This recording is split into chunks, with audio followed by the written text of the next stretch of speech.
Okay, so this lecture was about the endocrine system and alterations in hormonal regulation. And what I'm going to do is I'm going to break this up into two videos. The first one I'm just going to discuss kind of the introductory material, and then in the next video I'll do the actual diseases. So the endocrine system with the nervous system basically controls all of the activity of the body. So all the metabolic functions is all controlled by the combination of the endocrine system and the nervous system. And they do this by these chemical messengers known as hormones. And hormones are secreted into the blood by endocrine glands. And they're transported through the body, and they will bind to specific cells, for which they have a receptor for. Now, things like neurotransmitters and cytokines, they can act as hormones in certain conditions, but we're not going to really talk about that. And then hormone secretion, of course, is very tightly controlled, and they typically occur in patterns. So some things might occur in hormones might be secreted in a cyclic pattern, or maybe they're only secreted during the day, or they're secreted at night. So that's kind of a characteristic of hormones. So just a quick review of the endocrine glands.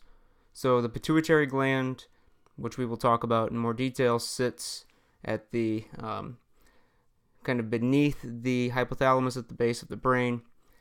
The thyroid gland, this is distal to the larynx. It kind of wraps around the trachea, and it produces things like thyroxine, triiodothyronine, which is kind of the active form of thyroid hormone, as well as calcitonin. And then the parathyroid glands, they sit on the posterior surface of the thyroid gland, and they will secrete parathyroid hormone, which is the most important hormone for calcium homeostasis. So you can say this is the thyroid gland, and on the posterior surface, this is where you find the parathyroid glands. The adrenal glands, also known as the suprarenal glands, they sit on top of the kidneys. And the adrenal glands have two portions. They have the cortex, which is the outer portion. Cortex means bark. And they also have the medulla, which is the inner portion. Now, the adrenal cortex, the outer portion, produces corticosteroids, which are steroid hormones that come from the cortex, the adrenal cortex. And these include mineralocorticoids like aldosterone, glucocorticoids like cortisol, and the gonadotropins, which are mostly androgens, male sex hormones, but a very, very, very small amount of those. It's not even worth mentioning. Now, the adrenal medulla will produce things like epinephrine and norepinephrine, which will be important for the sympathetic fight-or-flight response as well as the stress response. The pineal gland is this structure in the diencephalon back here, small little gland that secretes melatonin, which is important for circadian rhythms, sleep-wake cycles, things like that. So the pancreas is an organ that has both exocrine and endocrine tissue. So it produces digestive enzymes, but it also produces hormones. Those include insulin, glucagon, as well as somatostatin. And then the testes and the ovaries, these are going to secrete sex hormones. So the testes are primarily going to secrete androgens like testosterone, and the ovaries will produce things like the estrogen family of hormones like estradiol and progesterone.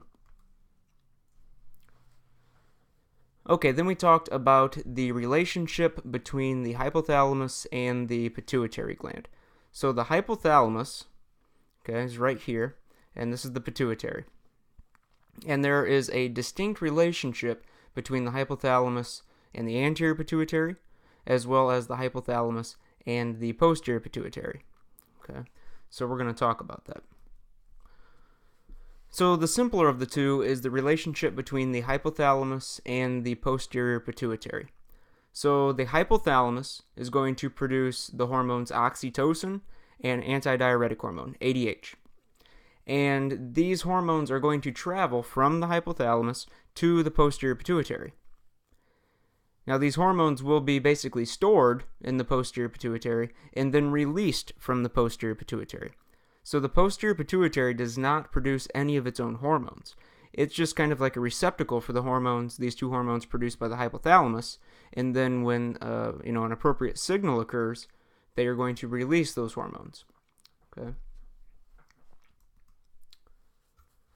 So again, here's the hypothalamus. This is the posterior pituitary.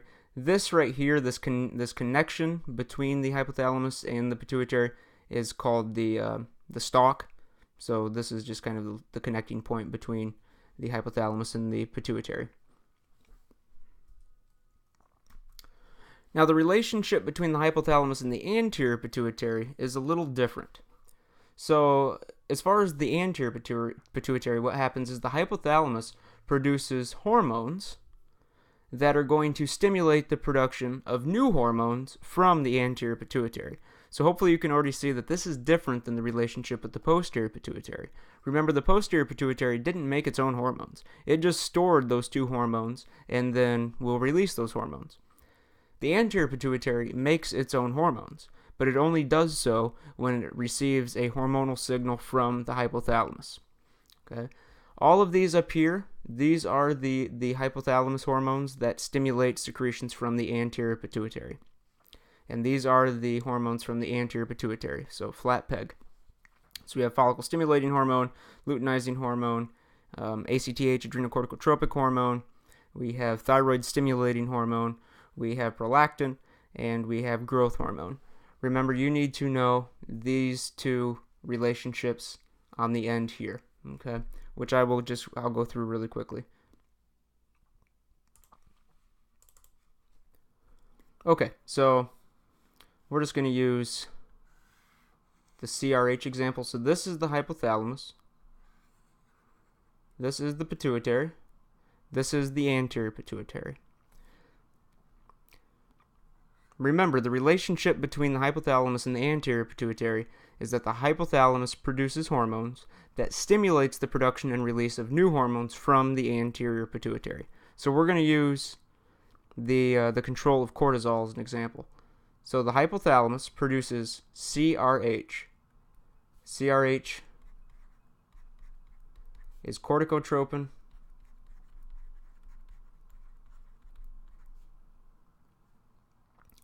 releasing hormone.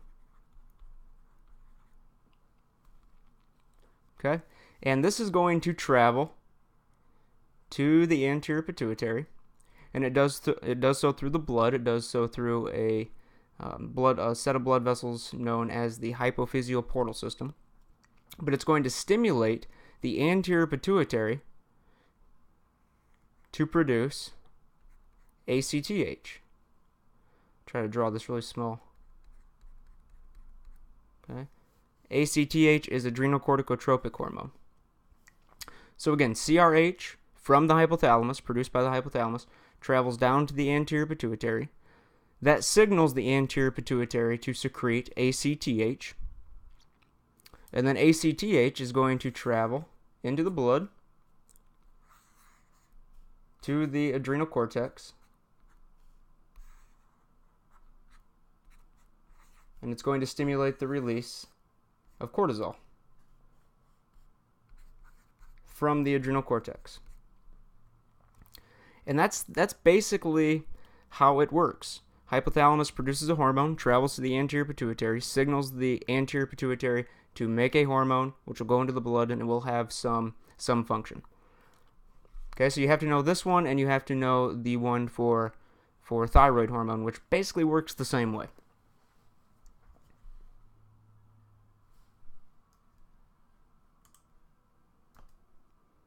Okay, so this is just showing some of these hormones and how this works. So hormones are controlled by feedback mechanisms, like everything is in the body, and most hormones are controlled by negative feedback. And negative feedback basically is it acts to counteract the effect of its own influence. Okay, so basically it's a reversal in a controlled condition. So a good example is, TRH and the TSH. So this is another one of those hormone systems from the hypothalamus and the anterior pituitary. But say you have a decrease in circulating thyroid hormone. That's going to travel to the brain and signal the brain to produce, the hypothalamus to produce more TRH, thyrotropin releasing hormone. And that's going to stimulate the release of TSH from the anterior pituitary. That's going to stimulate the thyroid gland to produce more thyroid hormone. And that's negative feedback. Positive feedback, this acts to encourage the effect of its own influence. So the example here is something like oxytocin. So oxytocin production increases in response to uterine contractions. So you have more contractions, you have more oxytocin being produced, which increases the contractions, and that increases the amount of oxytocin. So you're just kind of adding on to this change. So hormones bind to receptors. Okay, they bind to specific receptors on specific cells. That's why certain hormones have functions in certain tissues. Okay, it makes them selective. The amino acid-based hormones bind to receptors on the surface of cells, like insulin. Insulin is an amino acid, it's a protein hormone, so it binds to receptors on the surface of cells. Now, cholesterol-based hormones, the lipid hormones, these are steroids, they are going to bind to receptors inside of cells, and that's because they are lipid-soluble, so they can go right through the cell membrane, and they bind to receptors inside the cell in the cytoplasm. So you can see here, we have a water-soluble, which is going to be an amino acid-based hormone. It's going to bind to a receptor on the surface of the cell, and then it's going to cause a cascade of events to occur inside the cell to cause some change. Now, steroid hormones, cholesterol-based hormones, they can just travel right through the cell membrane, and they bind to a receptor within the cell, and that's going to directly kind of affect gene expression. Now, amino acid-based hormones, they can travel freely in the blood for the most part because they're water-soluble. However, they have a shorter half-life because of that. I didn't really talk about this in class, I just thought of it when I was driving home. But they have a shorter half-life. Whereas steroid hormones, they travel bound to things like albumin, and that actually gives them a longer half-life and a longer duration of action. So the stress response, the body's response to stress, to stressors that have the ability to alter homeostasis. That's what stress is, when there's something that has the potential to alter homeostasis. And the body responds with both a neurologic and a hormonal response. And these two things are inseparable. Okay, they both occur at the same time, so you can't have one without the other. All right? So the most important stress hormones are CRH, ACTH, cortisol, and the catecholamines. So CRH, again, remember this is coming from the hypothalamus.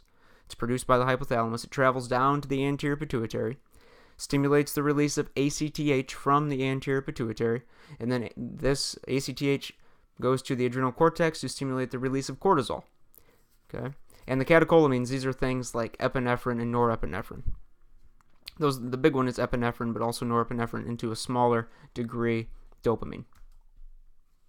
So it's just showing kind of the whole response here. So here's CRH from the hypothalamus, travels to the anterior pituitary, stimulates the anterior pituitary to produce ACTH, which goes to the adrenal cortex to stimulate the release of cortisol. Again, in class I mentioned when you see that ending tropin or tropic, that refers to a hormone that stimulates the release of another hormone. So damage to the hypothalamic pituitary axis, can be caused by a number of things. So infection, tumors, strokes, a number of things can cause damage. Hypopituitarism, this refers to decreased secretion of pituitary hormones, one or more. The term pan-hypopituitarism, this refers to decreased secretion of pretty much all of the pituitary hormones. And anytime you hear these terms, it's typically going to be referring to the anterior pituitary. And then hyperpituitarism, this is excess secretion of pituitary hormones, one or multiple ones. So this is just showing, if you have decreased function of the hypothalamus, you're generally going to have decreased function of the anterior pituitary because the hypothalamus controls the anterior pituitary. So mechanisms of altered hormone function, lots of possibilities here, lots of damage. I told you not to worry about this so much. I care more about the specifics. Okay, and this is where I'm going to stop for this video, and when I have time, I will make the second video covering all of the diseases.